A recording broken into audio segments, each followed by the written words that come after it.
Bendito seja o Senhor dos Exércitos. Compartilhe vídeo, se inscreva no canal e juntos vamos fazer a diferença transmitindo a palavra de Deus como ela é para todo o mundo. Com ousadia e guiado pelo Espírito, podemos alcançar corações que estejam distantes de Deus. Então, se você compartilhar vídeo, enviar para os seus amigos, juntos assim vamos contribuir para o desenvolvimento do reino de Deus entre os homens. João capítulo 2, a primeira epístola de João capítulo 2, o versículo 15. Não ameis o mundo, nem o que no mundo há. Se alguém ama o mundo, o amor do Pai não está nele, porque tudo que há no mundo, a concupiscência da carne, a concupiscência dos olhos, a soberba da vida, não é do Pai, mas do mundo. O mundo passa e a sua concupiscência, mas aquele que faz a vontade de Deus permanece para sempre. Há uma epidemia muito grande alastrando o nosso mundo e principalmente entre os que são chamados evangélicos, cristãos, e que têm uma posição diferenciada no mundo, isto é, servo, filhos de Deus, nós, os cristãos. Esta epidemia, ela vem com várias faces e expressões entre os homens. A mais famosa é: nada a ver, não tem problema, não é pecado. Como já disse em outros vídeos, antes condenávamos as pessoas por qualquer coisa. Respirava, nós já estávamos condenando as pessoas. Pensou, estava condenada. Ainda existem pessoas que ainda têm esse perfil de achar que tudo é errado, é pecado. Existe, é claro que existe, e sempre vai existir. Esse é um extremo. O outro extremo é o que nós estamos vivendo atual, que é o oposto do radicalismo anterior, que é agora pode, não tem problema, nada a ver. É a fase, é o período da cegueira espiritual, onde que as pessoas só conseguem entender ou enxergar as verdades bíblicas se estiver dentro do seu vocabulário a expressão da palavra. Se a Bíblia não usar a expressão TV, internet, relógio, celular, feijoada, panela, abóbora, as pessoas parecem que não compreendem a essência e o conteúdo da Sagrada Escritura.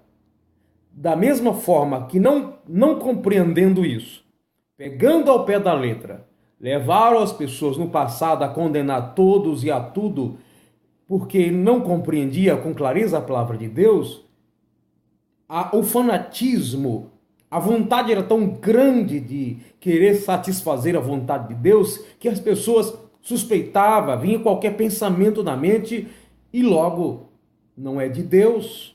E se não é de Deus, eu vou pregar para outras pessoas. E aquilo que elas compreendiam como errado, pregava para os demais como que fosse uma determinação bíblica ou revelada por Deus para que o ser humano não fizesse, porque assim estaria atraindo maldição e entristecendo ao Senhor. Nós temos hoje o oposto, que a cegueira espiritual faz com que algumas pessoas estudem a Bíblia, não para descobrir o que desagrada a Deus, para evitar, mas tentar provar que aquilo que tanto se condenou não é verdade. Algumas coisas se faz necessário percebermos pela Bíblia para não colocarmos em risco a fé das pessoas, a salvação dos que não compreendem a palavra de Deus, escandalizando-as com coisas que a Bíblia não registra para ninguém. Mas também nós podemos colocar em risco a nossa vida e a vida das pessoas, achando que aquilo que não está registrado daquela forma, que é conhecida nas nossas expressões, nós entendemos que qualquer coisa nesse sentido não tem problema, nada a ver, nada é pecado. Estamos hoje desfazendo de tudo que pregávamos no passado. É claro que alguns exageros aconteceram, mas nós não podemos pensar que tudo foi um exagero e que Deus estava então deixando os seus servos pregar há centenas de anos por engano em todo mundo e que depois eles descobriram a verdade e todo mundo agora está falando de uma forma mais correta. Se estamos mais corretos hoje do que antes, o porquê de então nossa vida espiritual ser tão mais vazia, sem consistência, sem essência e amemos mais o próximo? E quanto mais parece que o mundo cresce o número de pessoas que se dizem evangélicas, porque o mundo só piora. É para nós desconfiarmos também, Igreja de Jesus, que muitos exageros aconteceram no passado, se condenando tudo. Da mesma forma, hoje estamos exageradamente se permitindo tudo. Se o que nós pregamos hoje, testemunhamos, o que damos a entender pela nossa teologia bíblica e filosofias, se estamos mesmo corretos como nós estamos pregando em relação ao do passado, então eles eram hereges, pecadores, enganadores, porque estavam também enganados. Que eu acredito é que muitos exageros, repito, aconteceu, mas nós não estamos com tanta verdade assim, absoluta, como queremos transmitir, dizendo que eles estavam tão errados em relação a nós e porque a nossa qualidade de vida espiritual não é melhor do que a deles. Convivemos melhores em algumas áreas em relação às pessoas, mas a nossa convivência com Deus, ela não é melhor do que antes. Na nossa vida cotidiana, com a família, com os amigos, com as pessoas descrentes, o nosso relacionamento, em algumas partes, melhorou porque deixamos de acusar as pessoas por tudo e vivemos também, muitas vezes, agradando-as com o nosso comportamento. Isso é natural. Por outro lado, a nossa vida com Deus, ela não é melhor. Por que é que as verdades que pregamos hoje não incentivam as pessoas à comunhão, à consagração, à leitura da Bíblia, a congregar diante do Senhor, a valorizar as coisas espirituais? As manifestações dos dons espirituais são tão raras. Olhando para a igreja primitiva, nos dias dos apóstolos e posteriormente também, por que é que as manifestações parecem que se cessaram? Nós tapeamos as pessoas dizendo que hoje existem milagres como antes. Deus ainda opera milagre hoje, com certeza. Mas, como antes, todo mundo sabe que hoje não acontece. Nós não estamos aqui dizendo do milagre da respiração, da visão, da locomoção, do sentido do corpo humano, que nós, para encobrir a ausência dos milagres externos, estamos dizendo que viver, amanhecer, trabalhar, ter uma perna, ter um braço, ter um olho, isso é um milagre. Todo mundo sabe disso. Mas não estamos dizendo disso, estamos falando do milagre por consequência de uma vida de consagração a Deus, não de um milagre universal, generalizado a todas as pessoas.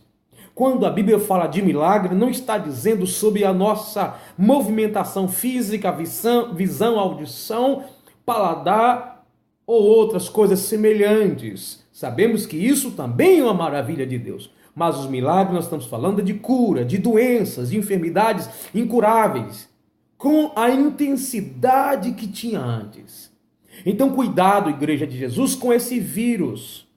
Porque por causa disso, as pessoas estão vivendo de uma forma tão inescrupulosa que faz vergonha o comportamento de muitas pessoas na hora do culto. Nós vemos em alguns lugares pessoas que vão ministrar os louvores com as roupas tão curta, tão apertada, com a roupa tão decotada, transparente. Pessoas falando na hora do culto, como que estivesse na sua casa. Tem pessoas que falam até de novela.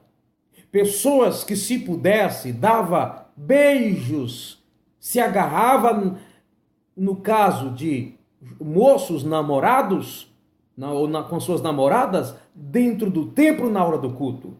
Foi um dia uma consagração de jovens pela manhã. E à noite teve um grande culto. E aqueles jovens que estavam tocando e outro cantava. Na hora do culto à noite, ainda com a festividade da mocidade, estava lá um casal de jovens no pátio da igreja, cerca de 7 metros, a porta principal da igreja, se agarrando como que estivesse dentro de um motel ou um pé de uma árvore, se abraçando e beijando, como vocês mesmos sabem. O que é isso? É a influência do nada a ver. Se a minha consciência não me acusa, então eu acho que pode. Mas uma consciência cauterizada não é acusada de nada ou quase nada. Se não está escrito daquela forma, eu não acredito. Olha, no dia de Paulo não tinha as bebidas alcoólicas que existem hoje. Mas a Bíblia diz, não vos embriagueis com vinho, em que há contenda. Por que há contenda? Porque o vinho estava dizendo do vinho que tinha álcool. Ele não precisava falar das cachaças e de bebidas várias que tem no nosso mundo hoje. O que importava ali não era a questão da palavra vinho, mas do conteúdo alcoólico no vinho. Então, quer dizer que o vinho, nesse caso, serve para qualquer outra bebida nos nossos dias, mesmo que naqueles dias não tinha tanta bebida alcoólica como hoje. Então, porque eu não encontro lá a palavra 51, eu não me embriago com o vinho, porque está escrito, e encho a cara com a 51. Mas é isso que muitas pessoas estão fazendo. Ela quer encontrar a palavra para que ela não faça. É preciso discernir pela Bíblia Sagrada aquilo que é amável, que é justo, que é honesto, que algum louvor deve ocupar a nossa mente, como diz a palavra de Deus. Filipenses capítulo 4, versículo 8. João disse, não ameis o mundo nem aquilo que no mundo há. Pelo Espírito Santo nós vamos perceber que algumas coisas, apesar delas não estar escritas da forma que nós lemos hoje, na nossa língua ou você na sua língua, a Bíblia vai nos fazer entender coisas equivalentes. As coisas que no dia de João era o mundanismo, talvez não sejam as mesmas que são hoje, mas nós vamos encontrar as coisas equivalentes. Por exemplo, não existia talvez no dia de João baile, funk, rock. Não existia no dia de João esses baile gospel, baile evangélico, como muitas pessoas que estão me ouvindo agora são viciadas nessas coisas. Quais benefícios e edificação que tem? Algumas pessoas falam, é para atrair as pessoas. O culto não é para atrair atenção de homens. O culto é prestação de serviço, de adoração. Está dizendo cultuar a Deus. O propósito de nada que é feito no culto é para atrair as pessoas. Não. O propósito é cultuar a Deus e nisso as pessoas são edificadas. Senão o nosso culto está se tornando um culto antropocêntrico, onde o ser humano é o centro do que está acontecendo. Sendo que o culto é para Deus. Agora, o que estamos oferecendo para Deus? Nós precisamos entender que Deus é santo e exige santidade. Pedro disse, sede santo em toda a vossa maneira de viver. Algumas coisas tão incoerentes, inconvenientes, acontecem inclusive dentro dos nossos templos, dentro das igrejas, na hora do culto, em reverência, o desrespeito, o desfile, a imoralidade, a indecência, as pessoas se sentam e se levantam como querem. Onde está a nossa espiritualidade dos cultos, transformando nossas igrejas em show gospel para atrair a atenção das pessoas? Cristo atrai as pessoas para Ele e não para uma instituição. É Cristo que atrai as pessoas e não o que nós fazemos em nome de Cristo. Porque o que fazemos em nome de Cristo, se não for pela palavra de Deus, não tem valor algum. É por isso que mesmo com muita gente se dizendo evangélica, um evangelho fraco, um evangelho sem consistência, um evangelho sem conteúdo, um evangelho que não transforma, um evangelho um evangelho oculto, um evangelho que muda apenas coração, mas não muda a mente, ou um coração que muda a mente e não muda coração, um evangelho que só da boca para dentro. Um evangelho que as pessoas dizem, eu sou quem sou, e não precisa ninguém me julgar quem sou. A Bíblia diz que pelo fruto se conhece a árvore. E pelo fruto que esse evangelho nos dias de hoje está dando, nós sabemos que tipo de árvore está existindo. Que tipo de árvore você é. Quais são os nossos frutos? Vai revelar o evangelho que nós estamos vivendo ou o evangelho que nós estamos recebendo. O Evangelho de Cristo transforma a vida sem pressão humana, sem características religiosas forçadas, mas com sinais da presença de Deus existente na vida do homem, capaz de mudar ele e contagiar aqueles que estão perto de si. Jesus deve ser visto em nós, sem precisar de espetáculo que muitas vezes só muda a face e não passa de mundanismo dentro da igreja de Jesus. Então, igreja, tome muito cuidado. Não vamos viver um perfil religioso, mas nós também não podemos viver um perfil mundano, imundo, sujo, cheio de impurezas, de rugas e máculas. Precisamos viver esta palavra. O que tanto nós defendemos para atrair pessoas, qual é a base que nós encontramos? O que nós defendemos como santidade, qual a base que encontramos? O que defendemos como permissivo, qual é a base que nós encontramos? O que nós pregamos como coisas proibidas, qual é a base que nós encontramos? É necessário atentarmos tanto do lado direito e esquerdo, o que a Bíblia diz. Cuidado com nada a ver, não tem problema. Jesus faria isso que você faz. Jesus pensaria, falaria, Jesus iria onde nós iremos, se comportaria como nós estamos nos comportando, Jesus se vestiria como nós, uma resposta que você terá para si mesmo. Que a misericórdia de Deus nos alcance. Cuidado com o mundo, não há mesmo mundo, nem aquilo que no mundo há. Cuidado com nada a ver, porque a igreja está sendo contaminada e muita gente não está percebendo. Cuidado com a cegueira espiritual, porque o cego pode estar escrito, mas ele não vai ver, porque ele está cego. E tem aquela cegueira parcial, que você vê muitas vezes o que você quer ver. Essa é uma delas. Nós temos um pensamento obscuro, tenebroso, e vamos na Bíblia procurar apoio para isso. Como diz o ditado, quem procura muito chifre na cabeça de cavalo acaba encontrando, como hoje está se encontrando na Bíblia, base para tudo. É por isso que tem no satanismo, tem na macumbaria, tem tantas heresias por aí, todo mundo usando uma Bíblia. Por que isso? Sendo que uma religião vive contrária da outra. Isso é cegueira espiritual. Não viva religião, não vive placa de igreja. Siga Cristo. Procure uma igreja evangélica séria, que pregue a Bíblia e não suas opiniões e religiosidades. Que a misericórdia do Senhor nos alcance, que possamos ser guiados pela palavra de Deus. Cuidado com nada a ver. Consulte a Deus. O que Ele acha disso que você acha que não tem nenhum problema? De repente, a resposta está diante do seu nariz e você ainda não percebeu.